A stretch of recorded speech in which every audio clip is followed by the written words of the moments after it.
Hi everyone, here we've got NOKIA C20 and let me share with you how to add a photo to a contact in this device.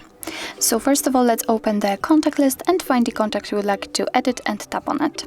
Now let's tap on this edit contact icon, and enter this camera. And as you can see here, you've got two different options. You can either take a photo and then your device will open the camera up. So this is the best option to choose if you've got the person right in front of you. Or you can simply choose a photo from the gallery, so I will pick this option. And here we have to find the photo we would like to use and tap on it. And as you can see, from this tip we can adjust the size of this square and the position and the size of the photo, and thanks to this we can decide what we will see after saving the whole contact, because this area is responsible for it. So if you are happy with the results, just tap on done in the right upper corner and remember to tap on save here.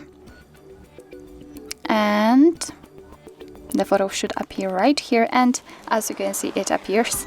After getting back to the contact list, you will be also able to see it, and also whilst all incoming calls from that number. So actually this is it. This is how to add a photo to a contact in your NOKIA C20.